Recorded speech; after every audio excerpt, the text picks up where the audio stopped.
Hola y bienvenidos a la comunidad del nuevo Framework en Ingeniería. Si están aquí, es porque comparten nuestra visión, dominar las bases de la ingeniería para liderar la innovación con inteligencia artificial.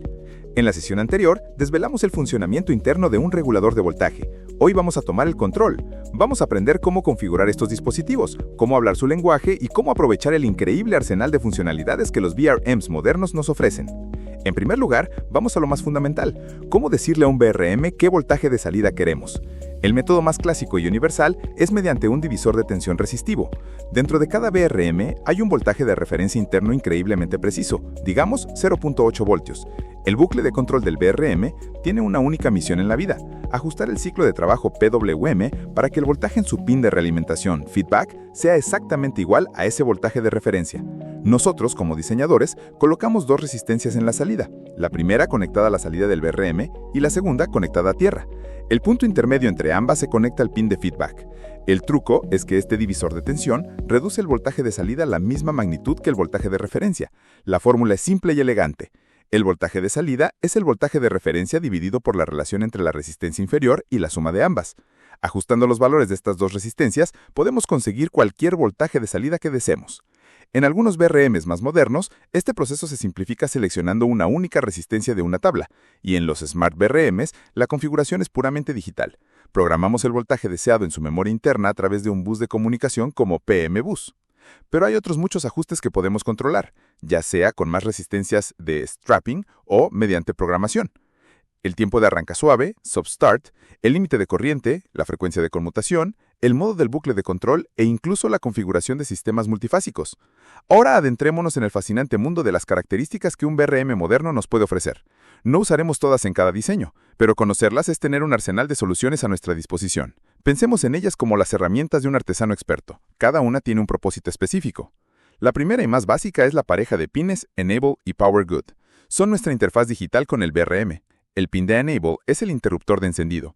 Nos permite controlar exactamente cuándo se enciende un VRM, lo que es la base de la secuenciación de potencia en una placa. El pin de Power Good es la luz de estado. Es una señal de salida que nos dice, estoy encendido, mi voltaje de salida es estable y no he detectado ningún fallo. La lógica de gestión de la placa utiliza estas señales para orquestar el arranque de todo el sistema. La segunda característica, crucial para rieles de alta corriente, es el sensado remoto diferencial. Como vimos, nos permite regular el voltaje directamente en el silicio de la SiC, eliminando cualquier caída de voltaje en la placa y el encapsulado. El VRM, en este caso, se ajustará para que su salida sea el voltaje nominal más esa caída de voltaje, Vnom más V-drop. El resultado es que, aunque el voltaje en la salida del VRM varíe, el voltaje que ve la SiC es perfectamente estable. Tercera, el límite de corriente o E-limit. Su propósito principal es la protección. Si detecta una corriente que exceda el límite que hemos fijado, el VRM se apaga. Esto es vital para detectar cortocircuitos durante la fabricación.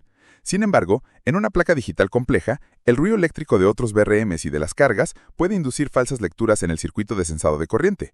Por eso, una lección aprendida a base de experiencia es que mientras que en una placa de evaluación podemos fijar el límite un 20% por encima de la carga máxima, en un sistema real a menudo lo fijamos al doble o incluso al triple para evitar apagones intermitentes e indeseados. El límite de corriente no es para la operación del día a día, es una alarma de incendios, no una guía de carril.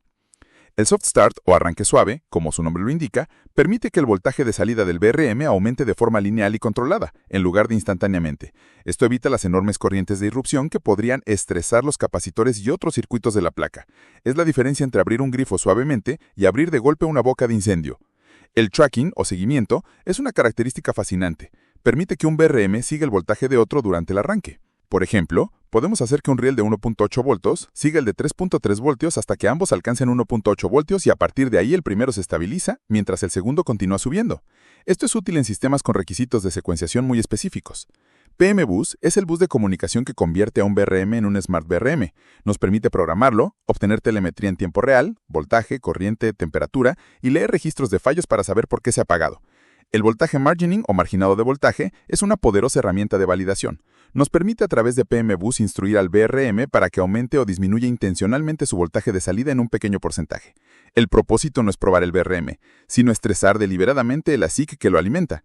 Así podemos ver si el chip tiene suficiente margen de fiabilidad o si está funcionando al límite. La descarga de salida es una característica muy útil. Cuando deshabilitamos el VRM, en lugar de dejar que el voltaje en la salida decaiga lentamente, el Power Stage cortocircuita activamente la salida a tierra. Esto garantiza un apagado limpio y rápido y evita que voltajes residuales por ligas puedan causar problemas en el siguiente ciclo de encendido. Finalmente, características muy específicas para ciertos tipos de procesadores. La interfaz BID o BID permite a un procesador como los x86 controlar dinámicamente su propio voltaje de alimentación para gestionar su consumo de energía. La load line es otra característica de procesadores. Es, en esencia, una resistencia virtual. El VRM reduce intencionalmente el voltaje a altas corrientes y lo aumenta a bajas corrientes. Esto puede parecer contraintuitivo, pero le da al sistema más margen para manejar los picos y valles de voltaje durante los transitorios de carga. En conclusión, hemos visto que un VRM moderno es mucho más que una simple fuente de alimentación. Es un dispositivo programable, inteligente y repleto de funcionalidades diseñadas para resolver los desafíos del mundo real en la electrónica de alta potencia. Como ingenieros digitales, no solo debemos entender cómo funcionan, sino que debemos ser los maestros de su configuración, elegir las características correctas, ajustarlas con precisión y entender sus implicaciones en el sistema global es lo que nos permite construir placas robustas, fiables y capaces de alimentar las cargas más exigentes. Es, en definitiva, una parte esencial del arte de darle vida al hardware que impulsa la inteligencia artificial.